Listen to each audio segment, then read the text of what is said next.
Assalamualaikum warahmatullahi wabarakatuh. Perkenalkan, nama saya Alvina Amrotun Nasihah, NIM E2019-2305. Di sini saya mau menanggapi tentang video yang telah di-share oleh dosen saya, yaitu Bapak Abdul Wadud Nafis.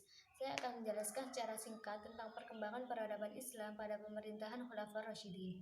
Jadi Khulafaur Rasyidin ini ialah orang yang ditunjuk sebagai pengganti atau pemimpin yang selalu diberi tunjuk oleh Allah Subhanahu wa taala.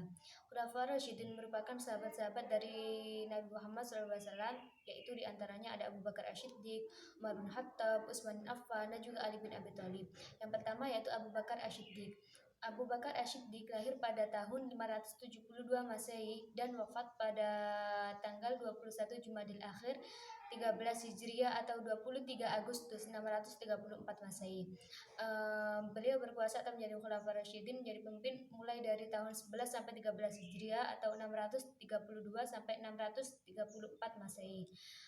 Perkembangan peradaban Islam pada pemerintahan Abu Bakar Asy-Siddiq, yang pertama yaitu perbaikan sosial atau kemasyarakatan. Yang kedua, perluasan dan pengembangan wilayah Islam. Yang ketiga yaitu mengumpulkan ayat-ayat Al-Quran. Seperti yang kita ketahui bahwa pada masa itu ayat-ayat Al-Quran ini masih terpecah belah. Maksudnya masih banyak ayat-ayat Al-Quran yang tertulis dalam batu, mushaf, dan lain-lain. Jadi pada pemerintahan Abu Bakar Asy-Siddiq ini, beliau ingin mengumpulkan ayat-ayat Al-Quran untuk dijadikan menjadi satu. Yang keempat yaitu sebagai kepala negara dan pemimpin umat Islam. Dan yang terakhir yaitu meningkatkan kesejahteraan umat Islam. Yang kedua yaitu perkembangan peradaban Islam pada pemerintahan Utsman bin Affan. Utsman bin Affan lahir pada tahun 576 Masehi dan wafat pada tahun 23 Hijriah atau tanggal 3 November 644 Masehi. Beliau menjabat sebagai Khulafaur Rasyidin selama 10 tahun, yaitu mulai dari 13 sampai 23 Hijriah atau 634 sampai 644 Masehi. Kemajuan dari pemerintahan beliau yang pertama yaitu ada kemajuan politik, penataan struktur pemerintahan. Maksudnya ialah penataan struktur pemerintahan itu beliau menata struktur pemerintahan seperti struktur keuangan, buat laporan, serta beliau menyetuskan gubernur, bupati, dan jajarannya. Yang ketiga yaitu meningkatnya perkembangan ekonomi.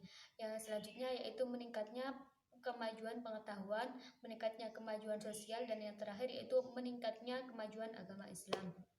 Yang nomor 3 yaitu perkembangan peradaban Islam pada pemerintahan Utsman bin Affan.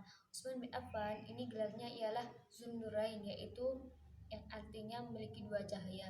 Beliau lahir pada tahun 577 Masehi atau 12 Dzulhijjah 35 sebelum Hijriah dan wafat pada tahun 35 Hijriah atau 656 Masehi.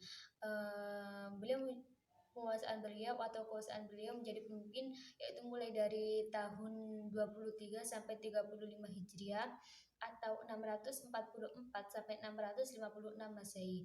Perkembangan peradaban Islam pada masa beliau atau pemerintahan Utsman bin Affan yaitu ada 4. Yang pertama yaitu memperluas wilayah kekuasaan. Yang kedua, memperluas Masjid Nabawi dan Masjidil Aqsa. Yang ketiga yaitu membakukan atau meresmikan mushaf yang disebut mushaf Utsmani. Dan yang terakhir yaitu setiap hari Jumat memerdekakan budak. Jadi pada masa Utsman bin Affan ini setiap hari Jumat beliau memprogramkan memerdekakan seorang budak. Yang terakhir yaitu perkembangan peradaban Islam pada pemerintahan Ali bin Abi Thalib. Ali bin Abi Thalib ini ialah sepupu dari Nabi Muhammad SAW. Beliau lahir pada tahun 23 sebelum Hijriah dan wafat pada tahun 40 Hijriah atau 661 Masehi. Beliau berkuasa atau menjadi Khulafaur Rasyidin mulai dari tahun 35 sampai 40 Hijriah atau 656 sampai 661 Masehi. Selanjutnya yaitu perkembangan peradaban Islam pada pemerintahan Ali bin Abi Thalib. Di antaranya yaitu mengaktifkan kembali sistem distribusi pajak tahunan.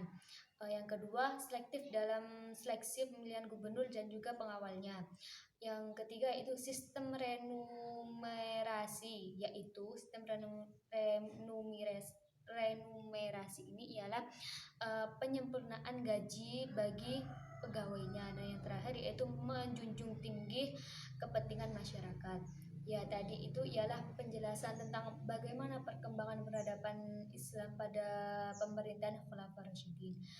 Semoga bermanfaat, semoga apa yang saya sampaikan bermanfaat dan dapat dipahami. Sekian, terima kasih. Wallahul muwaffiq ila aqwamit thoriq. Wassalamualaikum warahmatullahi wabarakatuh.